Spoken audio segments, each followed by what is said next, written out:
Good afternoon, everyone. In the name of God, the compassionate, the merciful.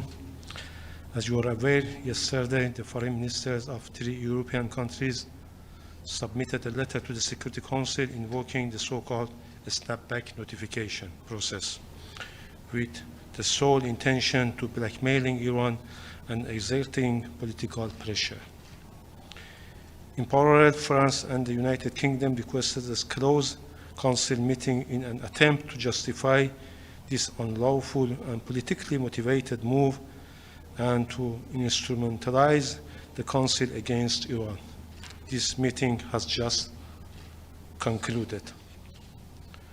Prior to the meeting, representatives of the E3 appeared here, and while ignoring their own failures and significant non-compliance with the JCPOA and Resolution 2231, repeated baseless allegations. It was yet another desperate and cynical effort to distort realities on the ground and to legitimize their politically derived action. In this context, I wish to make a brief statement on Iran's position. Iran categorically rejects and condemns the unlawful notification by France, Germany, and the United Kingdom. This action sidesteps the JCPOA dispute resolution mechanism.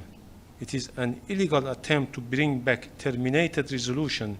It violates Resolution 2231. The E3 have no legal or moral standing to use the so-called snapback. Their notification is null and void. The JCPOA dispute resolution mechanism is a step-by-step process.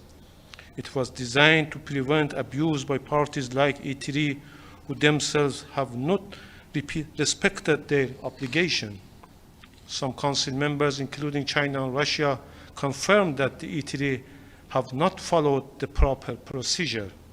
This is a flawed political attempt against Iran. The E3 and the US violated the JCPOA first. They cannot now claim to act in good faith. Iran has consistently communicated to the Security Council, the UN Secretary General, and the EU as JCPOA coordinator the repeated failures and significant non-compliance by the United States and E3 during the past years. This flagrant violation of the JCPOA and Resolution 2231 are fully documented. Iran's remedial steps have been gradual, proportionate, and fully legal. The E3 action distorts reality. It rewards the violator and punishes the victims. The situation is simple. The US withdrew from the JCPOA. The EU and E3 failed to meet their own commitment. They even imposed new unlawful sanctions instead. Iran has shown maximum restraint. We engaged in negotiations. We stayed committed to diplomacy. The failure of talks was due to the US and E3, not Iran. While Iran was pursuing diplomacy, our safeguard nuclear facilities were attacked. This aggression was supported by the US and justified by the E3. Still, Iran did not abandon diplomacy.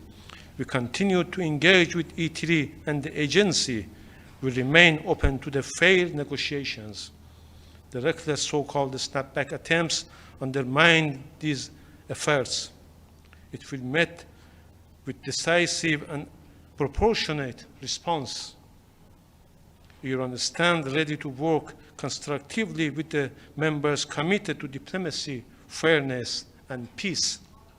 Iran is committed to diplomacy, but it will not negotiate under threats or coercion. Pressure tactics are designed to impose dictate, not to resolve issues, and Iran will never submit to them.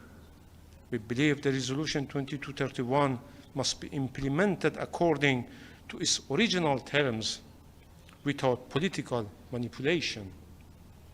Iran remains committed to peaceful nuclear energy and international engagement, but it will defend its right firmly. The Security Council must not allow itself to be misused by those who have violated Resolution 2231 and the JCPOA. The reckless decision by the E3 undermines Iran's cooperation with the IAEA and constitutes an unnecessary and provocative escalation. If unchecked, the E3's path will gravely damage the credibility and integrity of the Security Council and place international peace and security at serious risk. We call on the responsible member of the Security Council to defend the rule of law and reject this unlawful, unfounded, and politically motivated attempt by E3 to reimpose terminated resolutions. We support giving diplomacy more time to reach a new understanding and a new deal. The proposal by Russia and China for a short technical extension of Resolution 2231 is a practical step in this direction. The E3, however, has put forward an extension plan full of unrealistic preconditions. This is a hypocritical move. They are demanding conditions that should be the outcome of the negotiations, not the starting point, and they know these demands cannot be met. If they are truly sincere, they should stop this double game and support a short-time, unconditional technical extension of Resolution 2231. It is now the responsibility of the Security Council to decide on this matter. I thank you very much for your kind attention. Thank you.